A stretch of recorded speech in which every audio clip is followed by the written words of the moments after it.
Well, good evening, everyone. So, thank you so much for coming. This is my birthday speech, 40th birthday speech. So, some reflections on reaching 40, which I very much hope is not yet the equator of my life.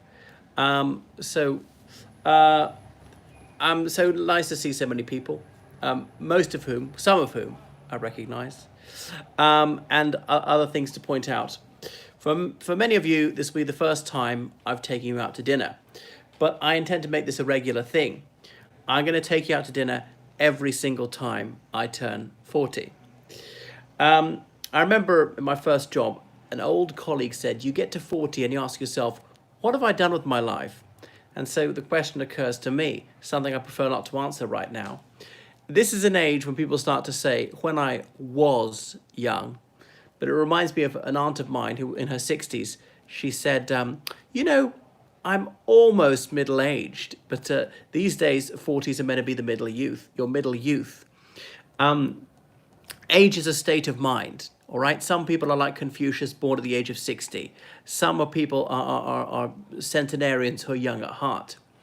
So there's this cliche that 40 is the new 30. It's as overused as Boris Johnson's Johnson. Anyway, you can guess how many years ago I was born in Ireland. And first of all, it may bitterly disappoint many of you that despite being Irish, this oration shall not be delivered in the Irish language. It is a rich irony that I speak more Mandarin than Irish, which is to say, not a great deal. I have often been accused of being English, but I wish to assure you that it's a malicious rumour and it is not true. Being English wouldn't be the worst thing to be in the world, though. But like many an Irishman, in my late teens, I fetched up in London town, and I was in need of gainful employment. So this was before there were lots of Poles working on building sites, and I go to the Irish construction companies, and I'd say, lads, would there be any chance of a start? But they gave me short shrift and didn't take me entirely seriously. I can't think why. So I've often been accused of being a plastic paddy, but again, I'm innocent of that charge. Well, I was born only 6 days after Earl Mountbatten of Burma took a surprise swim. Relations between the Republic of Ireland and the United Kingdom were not the most cordial at the time, partly as a result of that. And when I was born, a most distinguished visitor arrived in Hibernia for the very first time. That was His Holiness the Pope. He did request an audience with me, but my mother said that I was busily engaged. She'd already had to dub me Guzzler. So I once harboured an ambition to be the Roman pontiff. Now, I have not yet ascended the throne of St. Peter, but twice in my lifetime, the papacy has become vacant, and I kept my phone switched on for that phone call which never came, because any Catholic man can become pope. It's not just clergy. A layman could be appointed pope. But if it's not me, the next layman to become a pope will be my friend Robert, and he makes the Pope look like Paisley by comparison. But anyway, it could be third time lucky for me if there is an opening in the Vatican. So I was delivered by a doctor who was an Indian immigrant to Ireland, Dr. Pilar like the rice. And I wonder if that explains my lifelong fascination with and affection for India.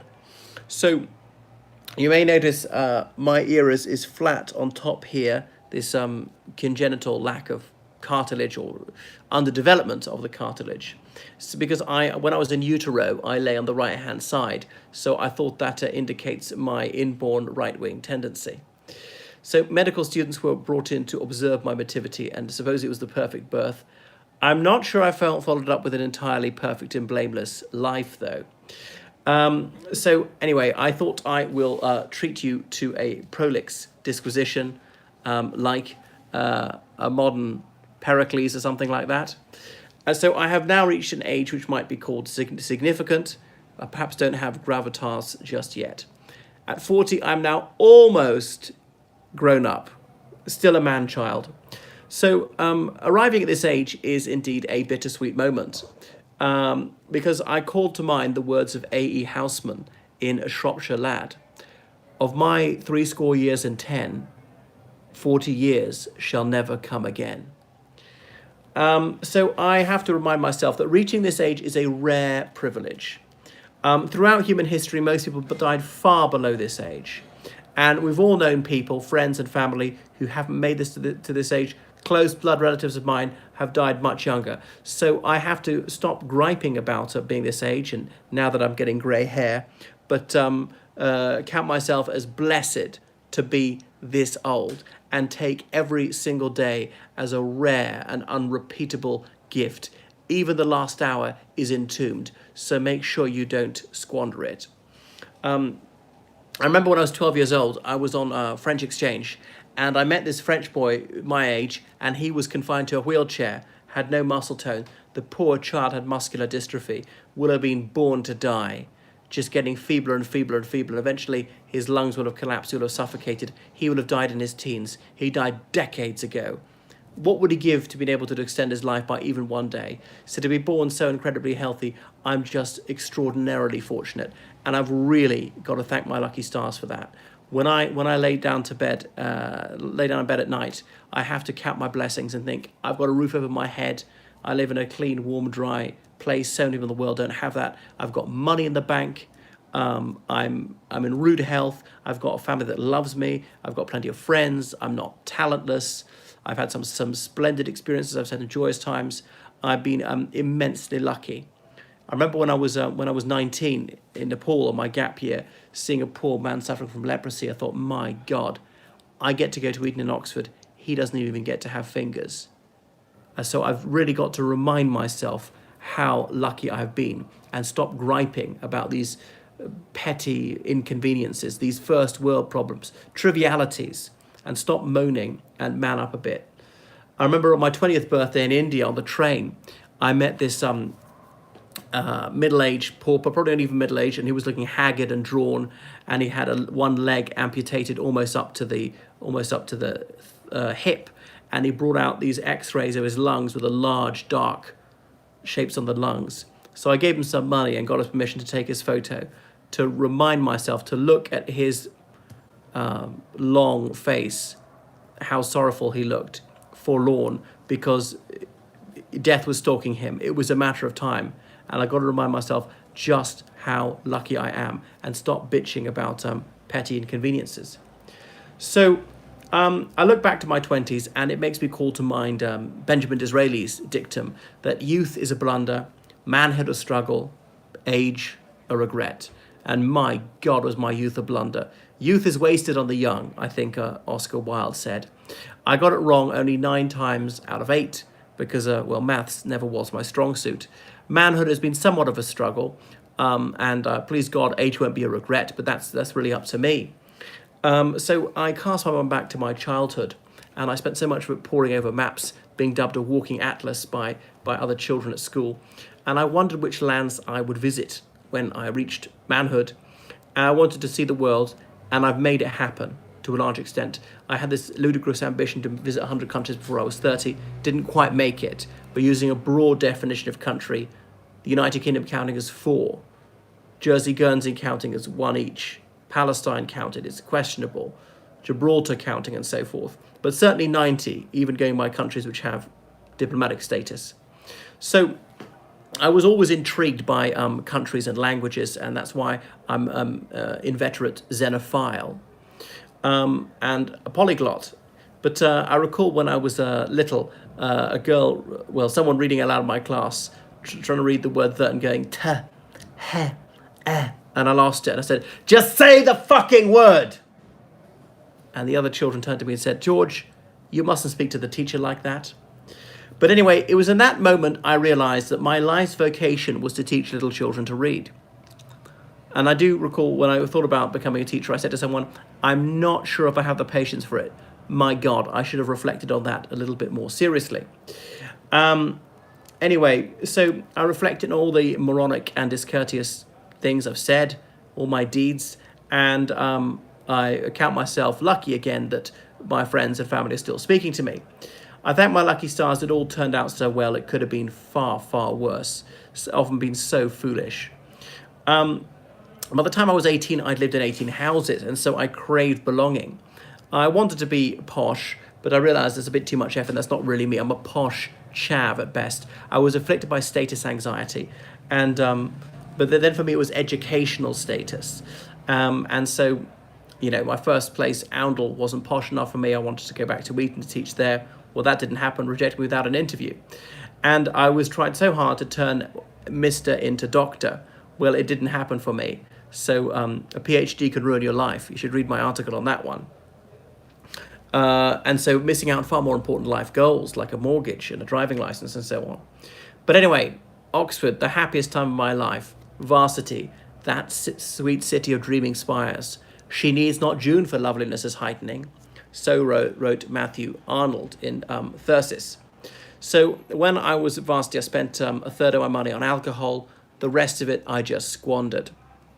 Have to doff the cap to George Best for that one.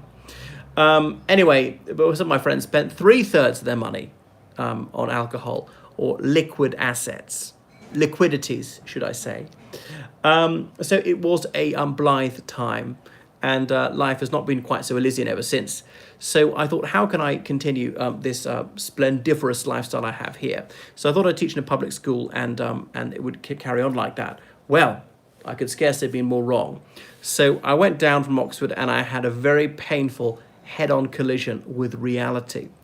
I made the shocking discovery that not every school is Eton. Hello, Pak Kawa Kanrai. Someone else came on earlier and said 40 is the new 30. Well, I cited that one myself, but it's rather trite, that line. Anyway, at one point I spent a cataclysmic 12-month at a Catholic madrasa called Ampleforth, run by these monks, and the monks had this motto, no child's behind left. Okay, I have to say, attribute that to Christopher Hitchens, the late great. But I discovered that and I resigned, so I wouldn't touch that one with a 10-foot barge pole. Though I say it myself, and I know it comes across as stuck up, but I'm far too cerebral for teaching, which is I found it completely understimulating with little kids and those lacking in aptitude or diligence and drive for the subject. For me, it was all about respecting the subject, not really about the welfare of the pupils. Hello, someone else checking in. Okay, so I remember some of them fondly, even some of the littlies, and not all of them detest me. I even had a positive influence on a few, but I either like people or I don't. And a class of 25, they're going to be the odd toe rag in there, no doubt about it. I'm very much a Marmite personality, hit or miss. Not everybody can like me. I think to be glorified, you must also be vilified. If the sort of milk toast is liked by everyone, well, then you must be rather insipid. So then I became a private tutor for oligarchs, and so many of these oligarchs had made their filthy lucre in oil. I was forced to coin the neologism oiligarch. And so it was a revelation to work for the rich and infamous, mostly in the erstwhile Soviet Union, in Azerbaijan, Kazakhstan, Russia. I've done brief gigs in Turkey, France, the UAE, China, Singapore. I think that's about it. But it really taught me the lesson that we all ought to know. Money does not guarantee happiness. I briefly worked for the richest man in Russia. I shan't say who it is, because it changes each year, the rich list. But he was the most miserly too, I suppose, miserable and grumpy curmudgeon you could ever hope to meet. And I thought the only limiting factor on his contentment was mortality. But rather than getting the max out of life, he wasn't extracting the max. He was going out of his way to find things to be upset about. And I thought, wow, he's going about it the wrong way. Anyway, so happiness is a choice. That's my fundamental insight. I'll say it again. Happiness is a choice. There are people who are terminally ill, are happy, because they've decided to be happy. And it's all, I think, the Johnny Mercer song, accentuate the positive, negate the negative, don't mess with Mr. In Between. So I try not to flagellate myself overmuch for my numberless injudicious decisions, like joining the CCF at school. What was I thinking about? Should have joined the social service, gone off to meet girls. Gap year, even Nepal. Why the hell was I doing that? I could have gone to Latin America, where they're much more available. Spanish, I could have brushed up my Spanish. Nepali, almost difficult to learn. Sorry to say, almost useless. So I am striving for self-absolution. I stayed in jobs I should have left. I left jobs I should have stayed in. Sometimes I feel I got it wrong. And in my 20s, I felt like I was cursed. Did I smash a mirror or something? Almost like that everything could go wrong had gone wrong. I might just about every mistake there was, apart from, say, crime and drugs. Anyway, so I try not to torment myself with paths not taken. Should have become a barrister, should have become a journalist. What good would that do me? It would only upset me. I have to congratulate myself for the few wise decisions that I took. Try to be more cautious, not quite an Epicurean, and that the avoidance of pain is perhaps a sounder policy than simply seeking gratification. Anyway, I'm pleased to reach this age with a head which is not quite bald, and I've achieved, well, only a fraction of what I fantasized about. What filth your West British family are. Hello, Irish Republican History Archive. Ooh, thank you for trolling me. But I don't know, is that racist, something like that? Yes, I'm a proud West Brit. God save the Queen. Ireland is British. I'm British precisely because I'm Irish. Appleforth. Didn't James O'Brien? Yes, he did go to that one as well. He talked about the molestation some of his pupils suffered. Not trolling. Well, not quite sure what the definition of trolling is then. But anyway, so I published a book. I've occasionally raised a few chuckles. So these are a few accomplishments. A few feathers in my cap. And I remember what Polonius says in Hamlet, to thine own self be true. Well, the one thing about the end of education is to know thyself. The odd thing is when I was 18, I really didn't, which is why I took so many unwise decisions. I've tried to follow Polonius's dictum and be contramundum without being a compulsive dissenter. So I didn't want to be chained to the desk. I thought an office job was deathly. I did try one briefly, but perhaps it wouldn't have been that bad. We'll see.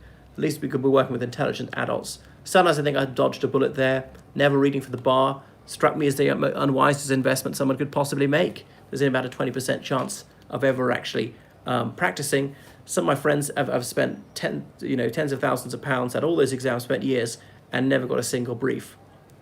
Right? How gutted are they? So I have never owned a car, I've never had a mortgage, and I've never got married. I consider myself an extraordinarily high achiever.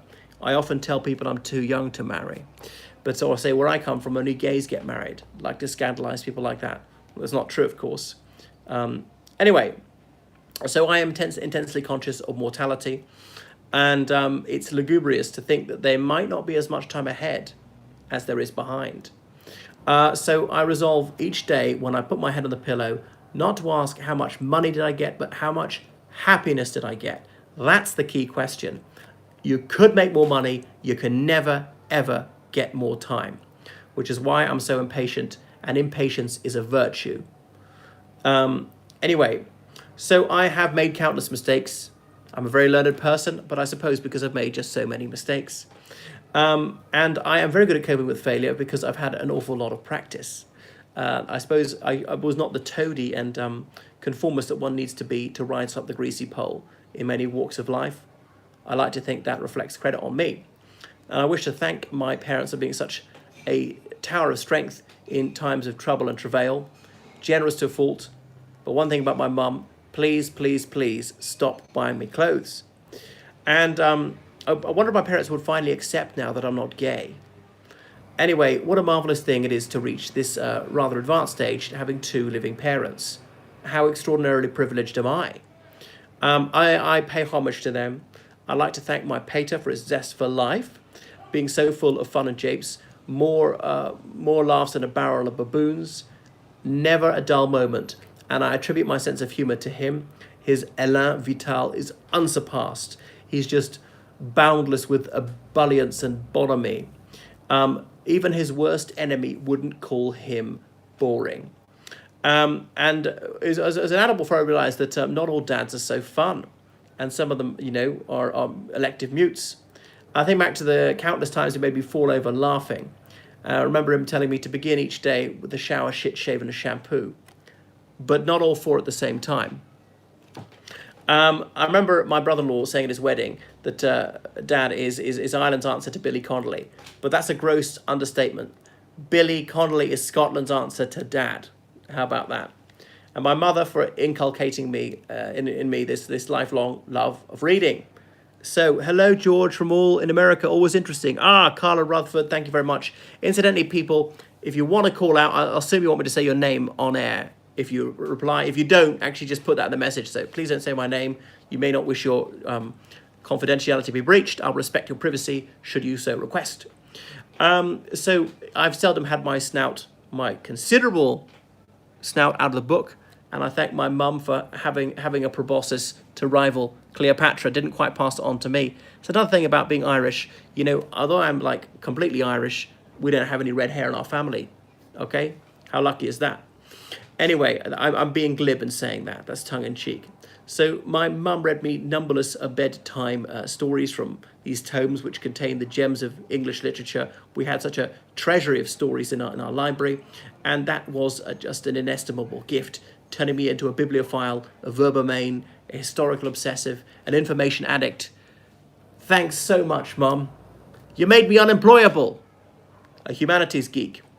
Anyway, I've had plenty of time to think what truly brings me happiness, and that's friends, doing things I like, theatre, comedy, travel, meeting people, or meeting some people, taking exercise, light exercise, very light exercise.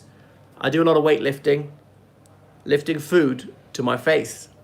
Or the other one is first thing in the morning, I do my exercises. Up, 1, 2, 3, and down. Then I do the other eyelid. Anyhow, as you can see, I beat anorexia and I survived my potato famine. So I had the body of a trained athlete, a sumo wrestler. It's all part of my Keep Fat campaign. I'm very good on that one. I remember when I was 6, my mum quoted to me a line from An Ode to the Distant Prospect of Eton College. Where ignorance is bliss, 'tis folly to be wise. So I haven't forgotten those words, or Thomas Gray, or his other wise line, paths of glory lead but to the grave. So now I'm old and unwiser. I'm a bit like Tony Benn. I immature with age. Very much in touch with my inner child because so much fun is impish. So I developed a few dicta for myself from the school of hard knocks in the University of Life. So forgive me for being self-indulgent. It's my party and I'll self-indulge if I want to. The fascination of the Romania, well, I spent a couple of years ago for reasons I shan't disclose. The Conservatives are now looking for new candidates to stand in some of the seats of the potential upcoming election. Have you thought of perhaps becoming a candidate MP? Jonathan, I would dearly love to do so. I will allow my name to go forward. The trouble is I told a few jokes, so I need to stay put in the UK for a while, get involved in local politics. I'm bristling with opinions, some of them highly tendentious opinions, and I think probably being my own man and thinking of myself wouldn't go down well. It's a bit like that Gilbert and Sullivan line. I think it's from HMS Pinafore. I always voted for my party's call. I never thought of thinking for myself at all. So I wouldn't be enough of a yes man. But I'd like it in principle. I fantasized about it. I wanted to do it, but I talked my way out of it. Some people said I've ruled my way out of it through my wicked mirth. Anyway, so some of my sagacious sayings that I shall quote are actually attributable to the Bard of Avon. So I've learned that doing the right thing comes at a very, very high price indeed. We live in a world so full of injustice and suffering, where evil is so often lavishly rewarded and goodness is so often savagely punished. The incentives are all the wrong way round. It is a child's first philosophical observation. Life is unfair, and my God, it is very, very grossly unjust. And I'm one of the fortunate ones. Most people are far worse off than I am. No good deed goes unpunished. Hell is other people. Conversely, heaven is also other people. So honesty is the worst policy. Look at Trump. Look at Bojo. Absolute world-class liars. And look how far they've got. So there we are. So that's the other thing is people want to be lied to. That's another lie, that they want to be told the truth. They don't. They vote for people they know are lying to them. It's staggering. So I will lie to other people. I try not to lie to myself, to face up to the truth, no matter how much anguish it causes me. Perhaps I'm rash and a glutton for punishment. So neither a borrower nor a lender be, all right? So don't trust people. Never, ever trust a woman. I learned that one the hard way. So never waste a moment, never waste a penny. Every penny you spend should be on something either necessary or something enjoyable. And don't worry about status symbols, worry about real status. You know, do people approve? Do people like it?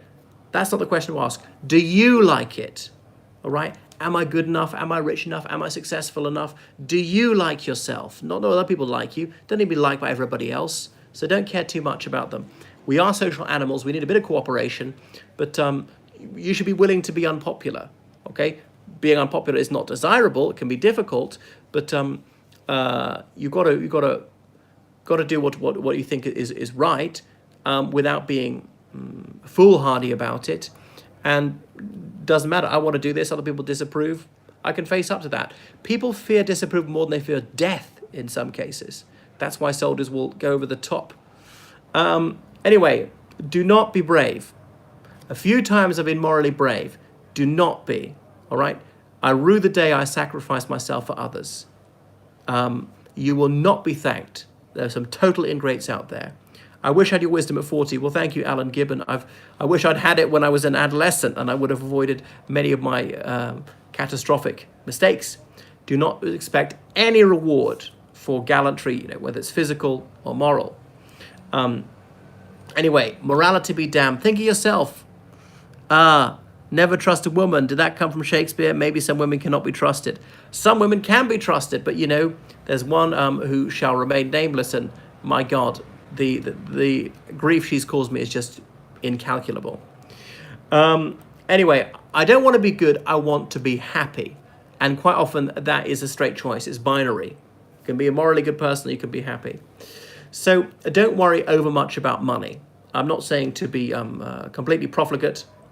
But St. Paul said, you know not the day nor the hour. There are no pockets in shrouds. You can't take it with you. So sometimes putting things off, it's a bit expensive. Should I go on that holiday? Go on that holiday. So as long as you're not going to be out-of-pocket bankrupt, treat yourself within reason. So I recall reading this on a sundial at school in the Provost Garden. Save time, make time, while time lasts. All times, no time, when time's past. Which is why it so infuriates me the way where people fritter away time. And so that's why, no, I'm not going to wait. I'm going to do what I want now. No, it can't wait. I remember J. Lo, that noted philosopher, singing, you only got one life, who cares what they're going to say? So I don't reject conventions out of hand, but I don't subscribe to them all. If it's a good one, is it worthwhile? Does it serve a positive purpose? Then you can go along with it. If not, convention be damned. So not many pleasures are worth foregoing for the sake of an extra couple of years in the nursing home. So we're not simply striving for longevity. Now, I know I am an odd bod, and I have never once been accused of normality. I am my own man.